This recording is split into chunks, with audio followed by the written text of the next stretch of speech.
Thank you for listening to Depictions Media Radio.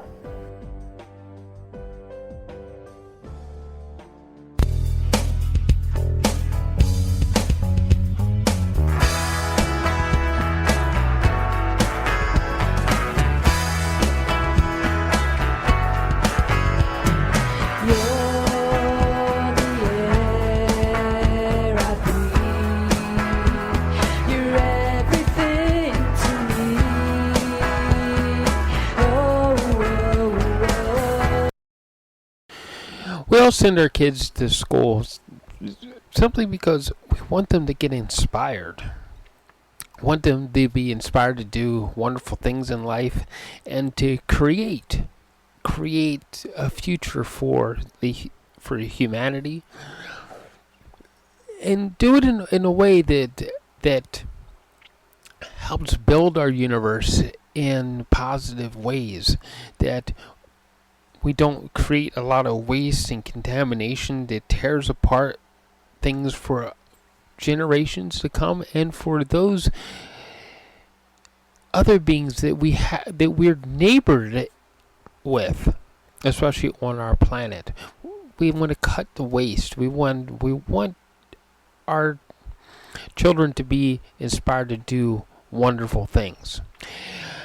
So we send our kids to school in the hopes that they will learn to do outstanding things with their lives. Well, then we find out that, the school system's designed only to teach to a test, or it's only designed to create a robotic person instead of a thinking person.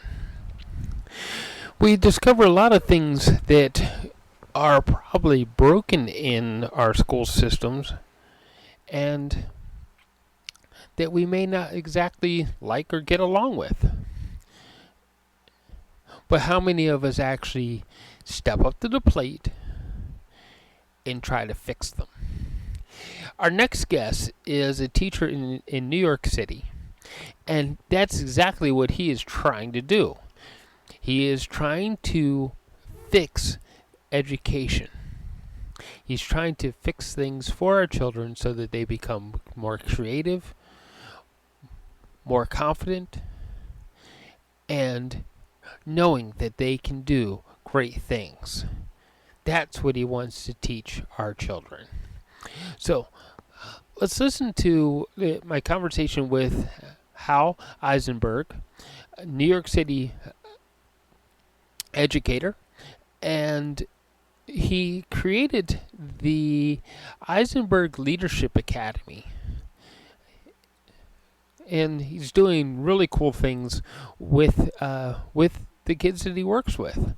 The conversation we had, he left his girls basketball team in their championship game to talk to me for a little while, and the conversation was recorded in his car, and so you might hear a little bit of New York City in the background.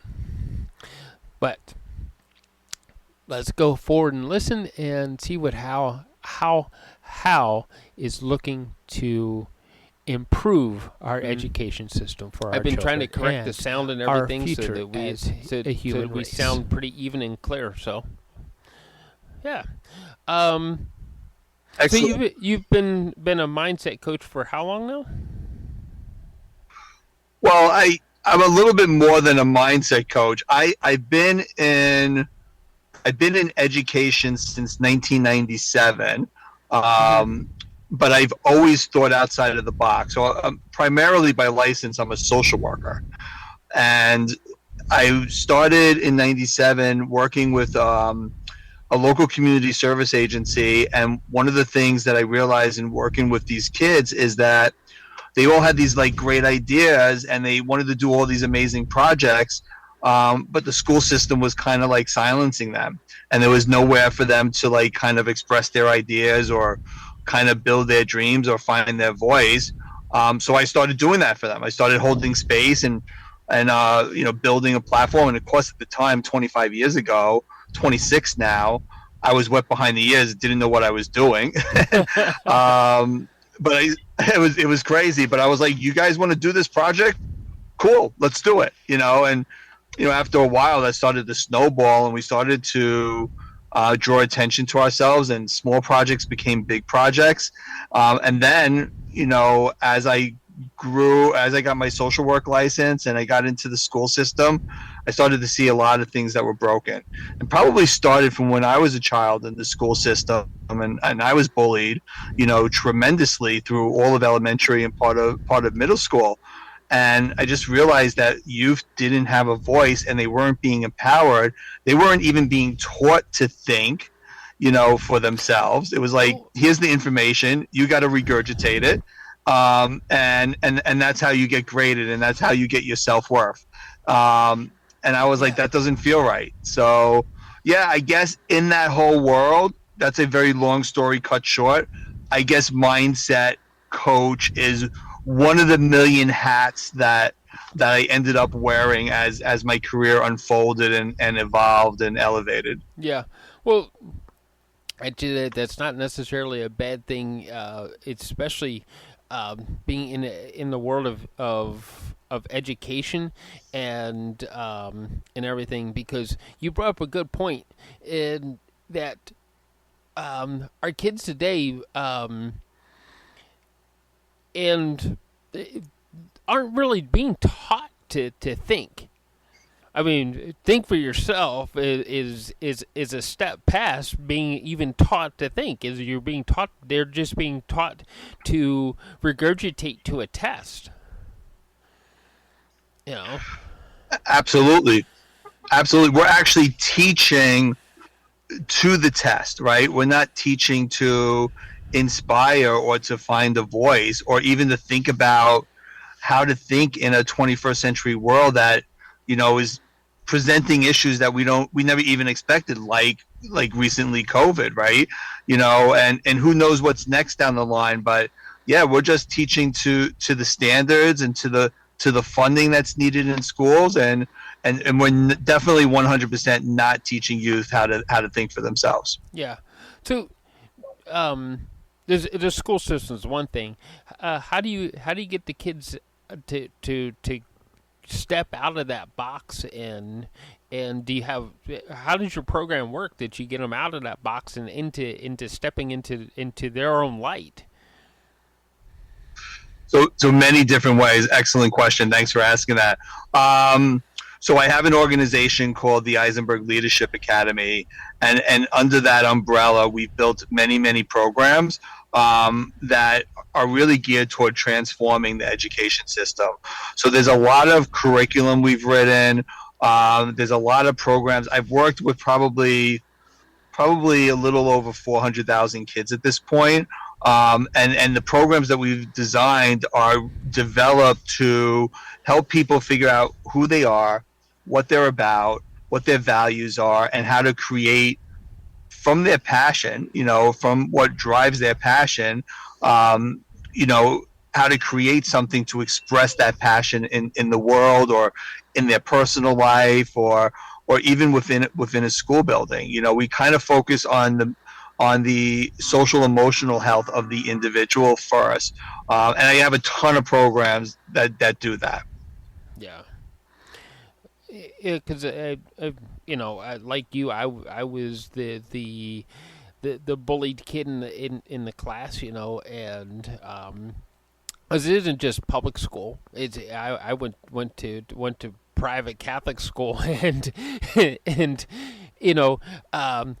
that instance, it's like all the teachers were gearing you towards, you're going to head towards the seminary, you're going to become a priest, and don't close your eyes to anything else that you might see out there. This is what you're going to do, and so I think a lot of the school systems especially in North America, are like geared towards that way. It's like, and do you think our society is like suffering because the last really big thing that we did in America was we got to the moon and back. It's a big downhill from there. I mean, well, granted, it's a big hill to fall down, but there hasn't been any really big thing since that, is there? I don't think so. And and you bring up a really good point. Like this isn't just a public school or a private school like situation. This is a society problem, and I think part of the problem goes back to the fact that the school system was designed in the Industrial Revolution to service the Industrial Revolution needs, and we're still working the same system present day, and our needs today are a lot different than the Industrial Revolution, obviously, and we're not teaching to those needs. So you're right. Like when you look at going after the moon, there was that was a little bit before my time, but all the videos and the movies I watched, there was a collective consciousness of like wanting to do something major to advance society forward. There was this feeling, I guess that's like JFK era, right after JFK, and there was this feeling of like we're going to do this by 1969, and we're going to do this as a nation. And there was a lot of rah rah and like, how do we do this, and how do we put the greatest minds together and figure this out, right? And there's no talk or feeling like that now. Fast forward 52, 53 years since then, what have we done, right? And it's like, could we create an environment and a society, starting with our school system, that was like, how do we move society forward? What's the next big thing? Is it going to Mars, or is it saving the environment? How can we prepare our young minds to start thinking like that, instead of dumbing them down? And I see kids all the time. I see kids graduating college with degrees, not getting a job and not knowing what to do with their life, and going back home with their parents to play video games. There's zero there's inspiration.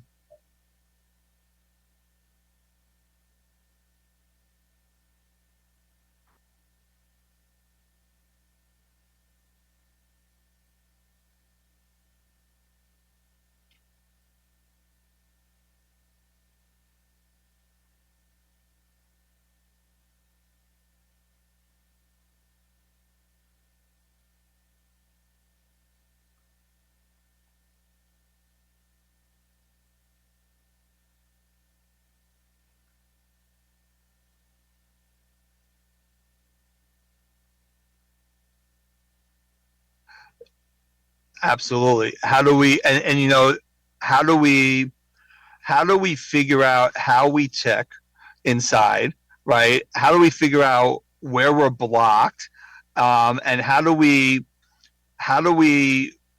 connect to that and manifest from that place, from that inner light, right? So that's almost like a very deep spiritual question. One of the companies, so I have the Eisenberg Leadership Academy, and I partner with an organization called the Passion Center up in Toronto, Canada, and they're doing phenomenal work around passion health, right? And that's a big part. When I think about transforming education, I think about developing not even students' passion health. We're talking about teachers and administrators, the entire system, right? How many teachers feel uninspired, and feel like kind of shut down in their jobs where they can't teach. Teachers are frustrated that they have to teach to the test also, right? And uninspired teachers don't inspire kids, right?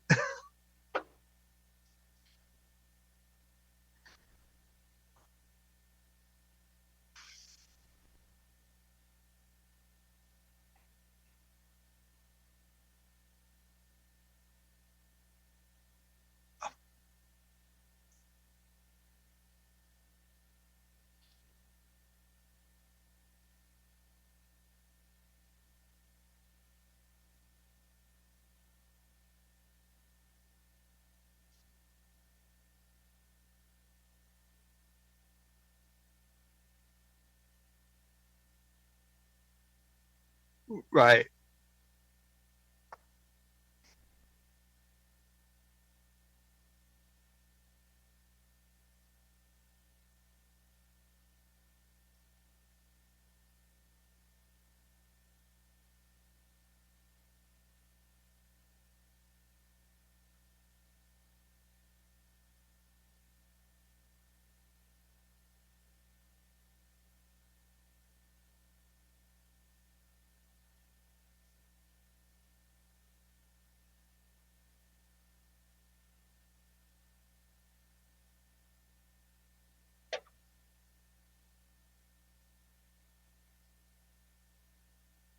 Honestly, I think the answer to that is yes.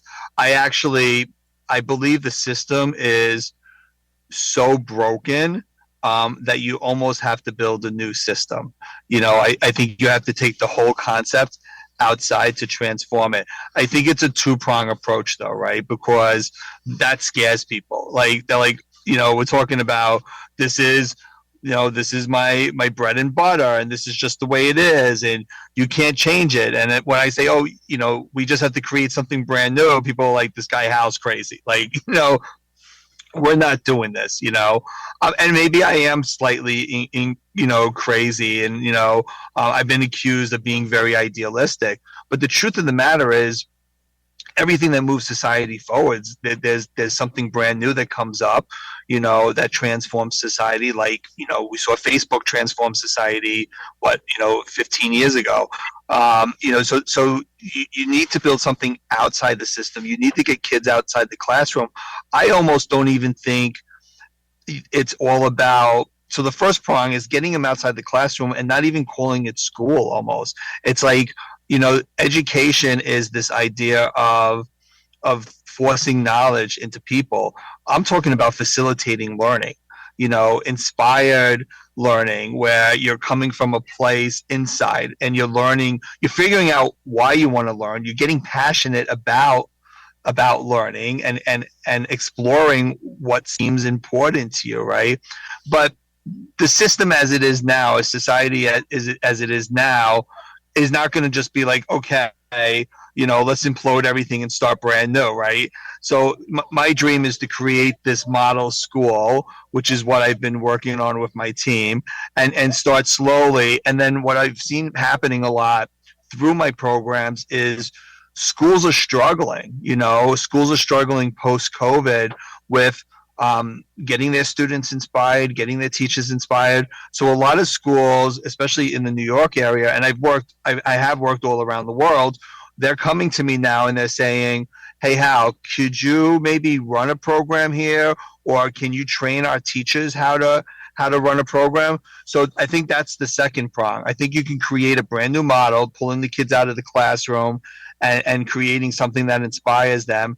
And then with the system that's still existing, I think you can transform a major portion of it to help raise, inspiration and elevate those teachers and staff. And there's some really great, I don't want to knock the system totally, because there's some amazing teachers and amazing administrators out there that are progressive and want to do something new.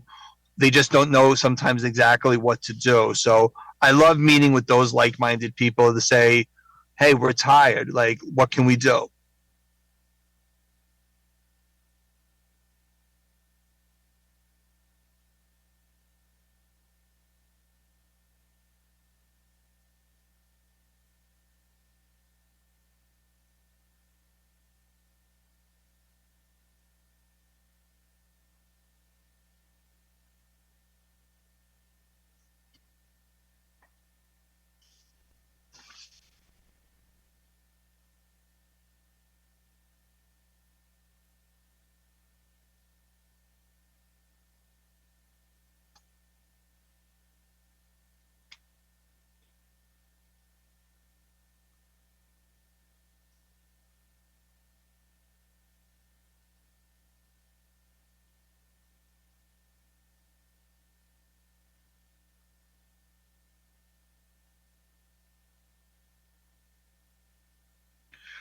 Yeah, I think it's a great question, and I love what your son said, because it's bringing me back to one of the major lessons I learned through the Passion Center. When you look at passion and you break it down, passion is meaning times investment, right? It's discovering what's meaningful to you, and how much do you want to invest it.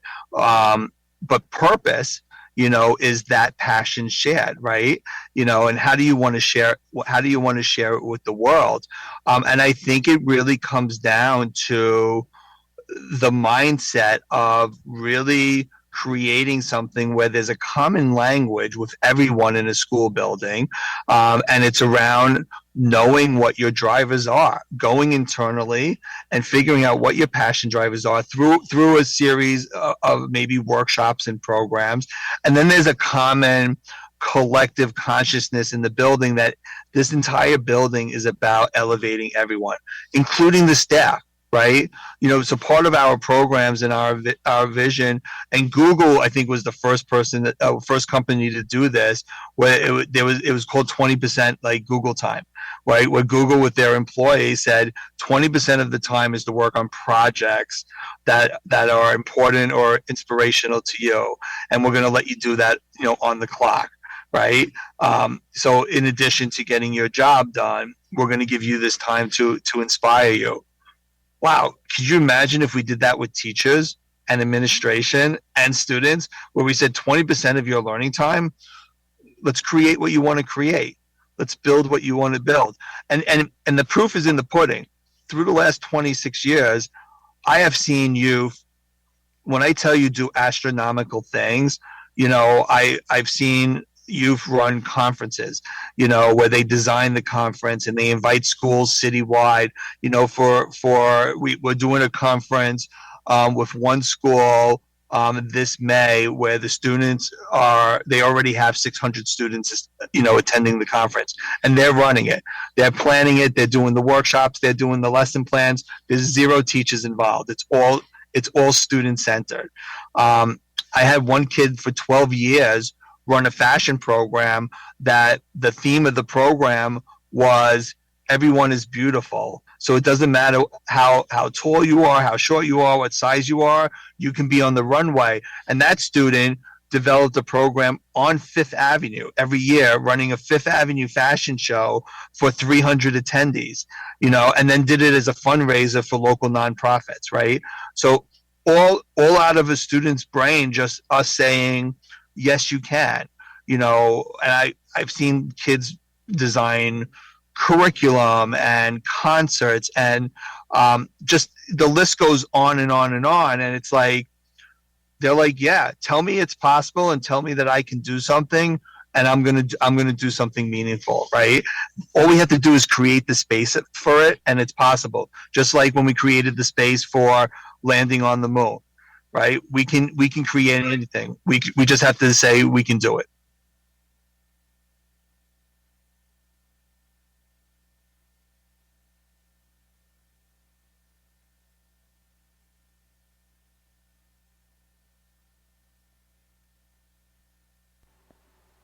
That's like, we have gold and we have platinum, and that definitely is the platinum part of it, is like, because I remember growing up that being told that no, you can't do that. You don't have the ability to do that. Or being told that, oh, that's not a safe idea to think of going somewhere else outside of where I tell you that you should go. Oh, granted, kids, there are some things that when you're raising kids, there are some things that, hey, you definitely want to keep them protected to an extent, but you want to do it in a way that you don't stifle them, right? Absolutely. And the system as it's designed now, I've seen time and time again be a very disempowering system and a very apathetic system, and it comes from the top down. I've seen so many ideas squashed because an administrator or somebody says, or a teacher says to somebody, we don't have time for that, you can't do that, that's not allowed, no, and it's like, why? Why can't I do that? So what happens is, like, the teacher comes to work feeling, why do I want to be here? I want to do this project or that project, and I can't do it, so I'm not inspired. And then what happens when they go in the classroom? They don't inspire the student in their classroom because they're not feeling inspired. And the student comes up to that teacher and says, hey, I got this really great idea. And the teacher's like, I'm sorry, but we have a Regents coming up, or we have this, the standardized test we have to prepare for. And then the student's like, why do I want to be here? Which is why attendance is dropping, across, schools across the country, right? Yeah. I don't know if that actually answered your question. I think I went off on a tangent there. But it's okay, because you bring up something really interesting. That I realized out of a group of kids that I was working with up here. At one point, I while building the podcast and everything, I also had a daycare, and the idea of the daycare wasn't just to be like daddy daycare. It was, the idea was to inspire greatness from the ground up with these kids. And nice.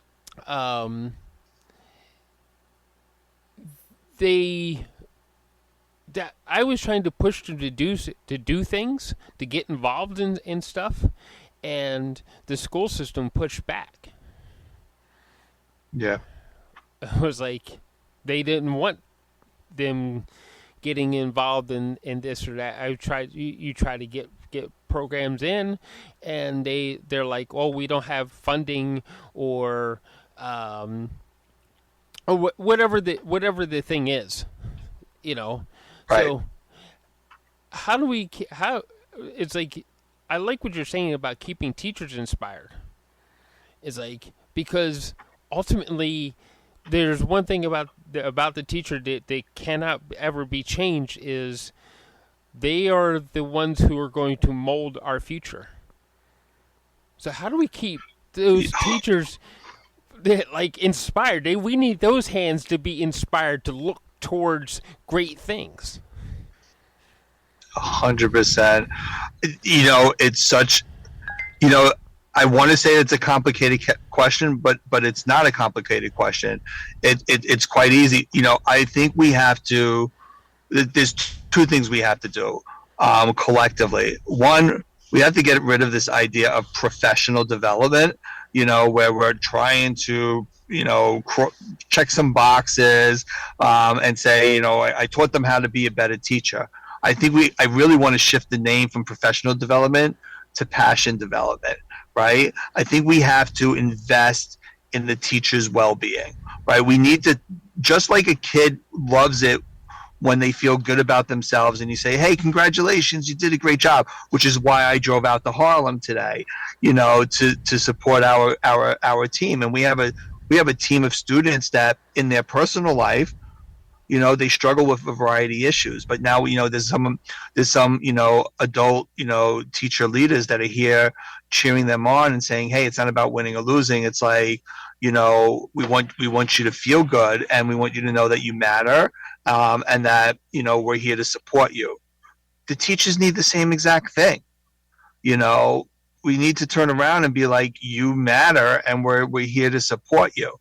And then I think, in addition to that, I think those developments have to be really like strong developments that are really about helping teachers find out who they are and what they're about. There's a statistic we always talk about, a study that was done from Deloitte. The study happens I think every year, and it says that 87% of I'm probably getting the exact language wrong, but 87% of the working population in North America are uninspired in their jobs.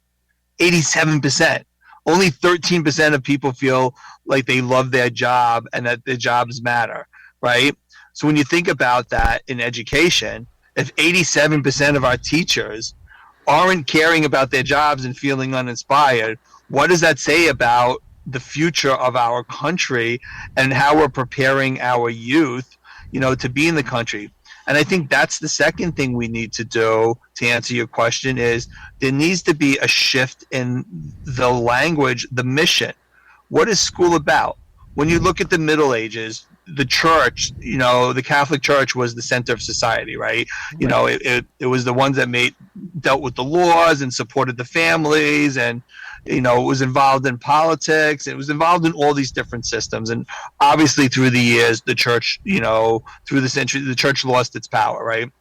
What if we actually, looked at schools as the center of society that was going to manifest those 21st century thinkers to go into the systems that are currently broken, and create solutions for those broken systems and for the 21st century problems? What would it look like if our youth were inspired and our teachers were inspired, and the mindset of the entire system was like, hey, you're going to go into healthcare. You want to go into healthcare. You want to go into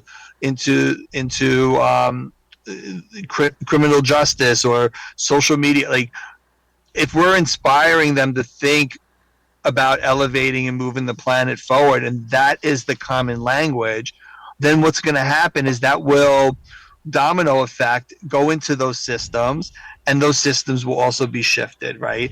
But that's what school has to be about. And school isn't about that right now. It's very much funding, and politics and the standardized tests. I once was in a meeting, true story, with some district higher ups, right? Yeah. And in the meeting, I turned around to them and I said, do you guys ever work with students? And they were like, no. They were like, not at all. And I was like, wait a minute. I said, but you're in charge of inspiring, and working with the principals who work with the teachers who work with the students. And they were like, we never see students. We haven't seen students our whole career. And I was like, but you're in charge. Like, at the end of the day, you're in charge of these students' future. Like, it starts with you. I was like, so when I put my head on the pillow at night, I was like, I know that no matter what, I made a difference because I worked with those students.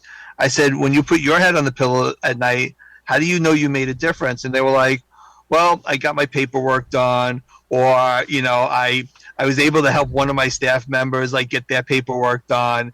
And I was like, this is way too bureaucratic. And I'm simplifying it, of course, but,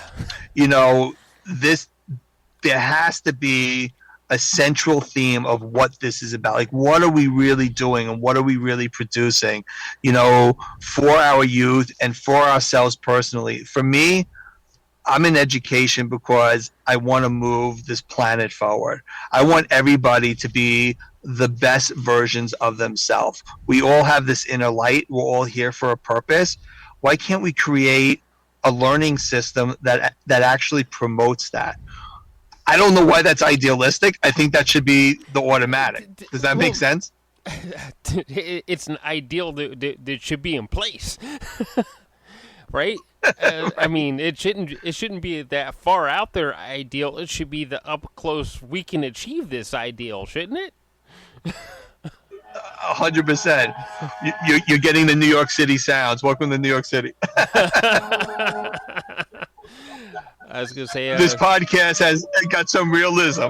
There we go. All right. I think every city has that sound in it, right?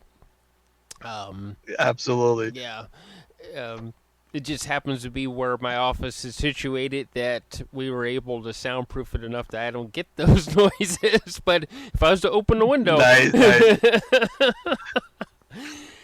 And normally, if I wasn't, out supporting the girls, I would be in quiet also. By the way, I love BC. I've got some dear friends on the Sunshine Coast. Such a beautiful place. Yeah.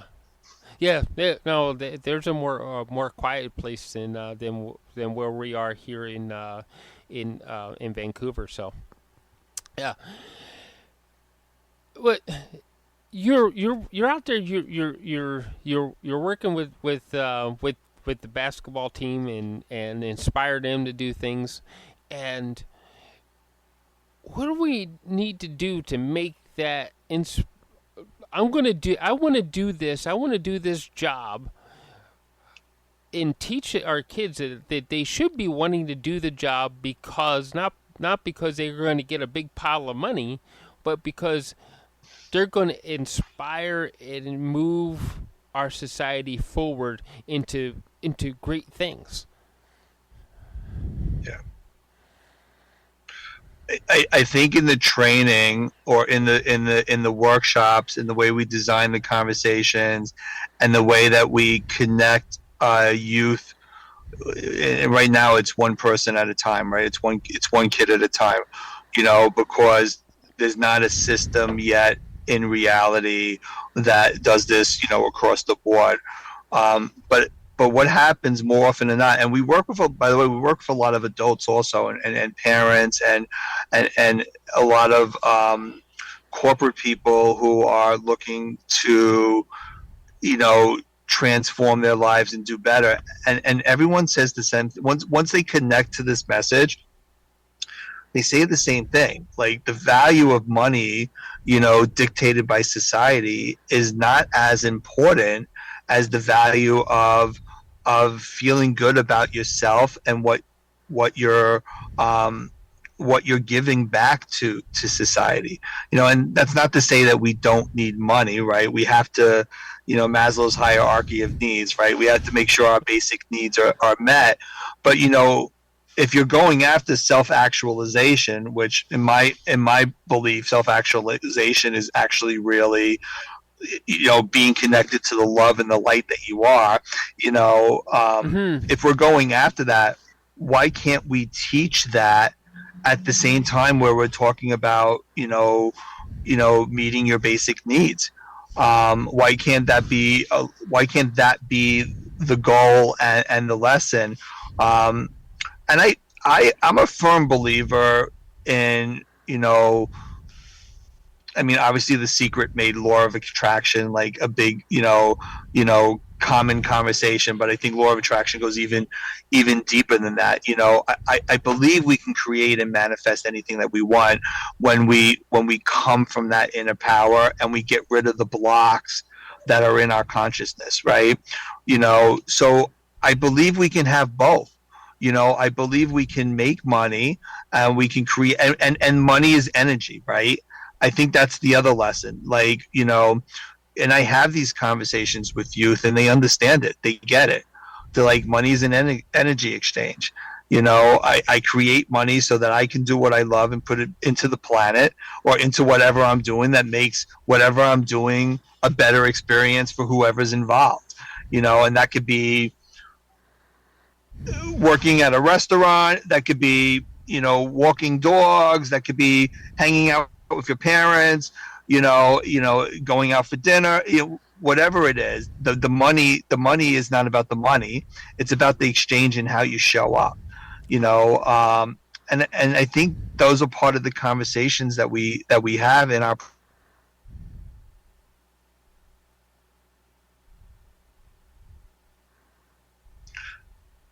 Like, for example, I had the basketball girls were in my office before the game today, and we were talking about the game, and they were like, you know what, this is just a scrimmage. Like, this is the city championship we're at today, right? So they're like, you know what, it's a scrimmage. We're here to have fun. We're not going to put all this pressure on us. We're showing up because we want to put good energy out into the world, and we wish the other team good energy, and we're going to bring the good energy, and we're going to have a great night. What team says that? Like, that's coming from our lessons and our training. Most teams are like, we got to win, we got to kill the other team. It's a battle, I hate that kid on that team. We're gonna show them, and and they think they're in like a mini gang war or something, right? West Side Story, like modern day, right? But these kids are saying something different. They're like, we're showing up because we got here, we got here, we're having fun, we're gonna put good energy, and that's what it's about. It's about the experience, and they're present to that. For my generation. And people who are now starting to do this work, this inner light work, or this manifestation work, or this soul work, I can look back when I played basketball in school and be like, oh yeah, it was a great experience, but I wasn't present to it. To me, it was about winning and my self-worth and the messages that Yeah. society was telling me, right? And then if we lost, I felt like crap, and nobody was there to say, hey, don't worry about it, it's about the experience, right? So like it's a much different conversation now that we're having than we had then. And I think society is ready for these conversations, so I feel like myself and the team around me that's creating these programs and conversations, I think they're pioneers. Though, welcome again, New York City Sound. Yeah, there Hello. you go. Sorry about that. I think these conversations are common sense. But sometimes we're not ready for common sense. We're stuck in the way the system works. But I think we're ready. We're ready for a shift now. Yeah. Yeah, I think you're right, and I do remember because I ran track many years ago back in high school, and you, I remember a lot of empty feelings because I didn't always win the I was a sprinter. I didn't always win the race, I was like, and but there was a lot of you got to meet a lot of different people, and how many activities do you do in your life that you actually get to meet somebody who a gold medal winner? You know what I mean? How many times do you actually get to do something where you meet somebody like that? Maybe your basketball team they win the championship and they get to meet maybe one of the Comos or something. I don't even know who the mayor of the last mayor I remember in New York City. He's now wrapped up in some Donald Trump drama thing and. Right. It's like, yeah, you lived there all your life. You know who I'm talking about. Yes, I do. I was like, how the hell did you get? It's like, and you think about that. How the hell did he get there? But Right. but it's like But if you don't do anything step outside of that box that society builds for you, you'll never get to meet anybody who's done great things, nor will you ever get to do those great things, right? Absolutely. And then it's like, why even limit it at that? Why can't using the basketball analogy again in these kids, because it's present at mine, why can't they see the greatness that is them, and that, yes, they can meet people that are great. That would be awesome if people that are great were there, but they're the greatness also. So like the people that they come across, they can inspire. One of the things that I love to do is bring people that have been through my programs that are doing really successful things in the world back to talk to the new kids that I'm working with. Yeah. I have students that have done advocacy work in Washington D.C. I had one student that worked on the artwork for President Obama's first run for presidency. Wow. She was one of the artists that did the Yes We Can posters. These are students that were lost and struggling and disempowered, that are now doing empowered things in the world. And then when they come back and speak to the youth, they might not be famous, but their greatness is shining. And they're relating. So like the girls, whether they win or lose the championship today, they get to see, and I make sure that they see their greatness, and then their greatness shines. And if there's an opportunity where there's a middle school team or next year's basketball team is playing, they'll come back and they'll inspire those girls. Yeah. Yeah. It sounds like you're doing great work out there. So you have a website and everything where people can go to. What is that? It's eisenbergleadership.org. Let me just double check that. We just redid the website. It's yeah.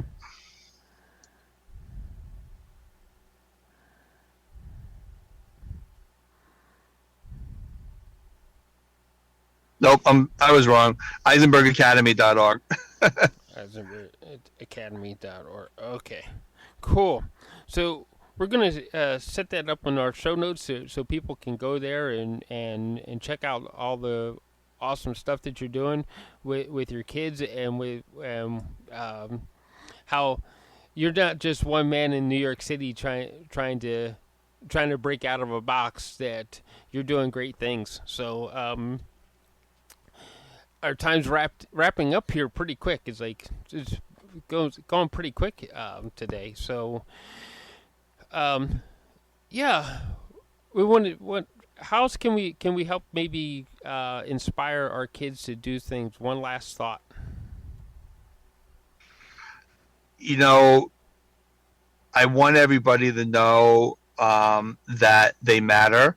It sounds cliche a little bit, right? Mm-hmm. That they matter, and that what they see as reality that feels disempowering is not reality, right? There's a much deeper answer internally.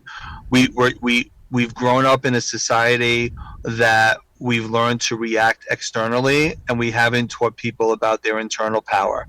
And once we go inside and we realize our power and our light, and we all have it, and once we activate it, the external will fall in place. So don't give up. Believe in yourself.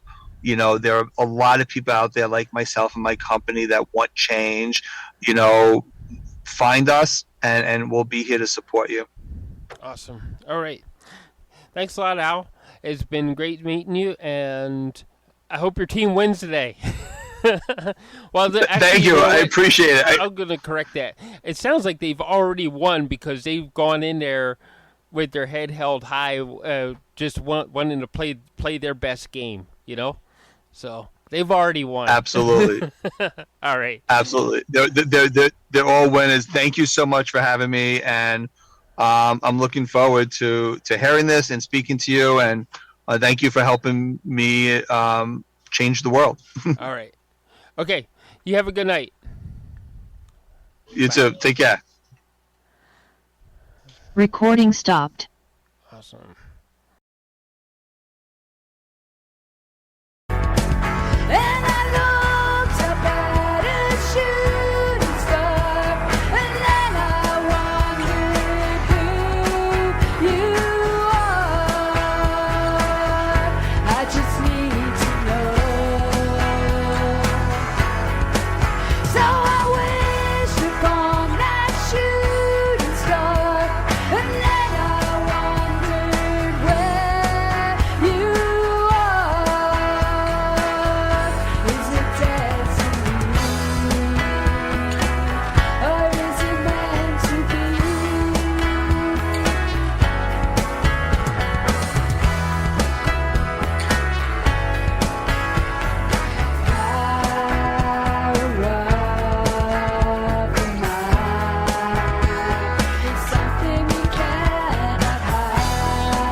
This show has been produced by Depictions Media. Please contact us at depictions.media for more information.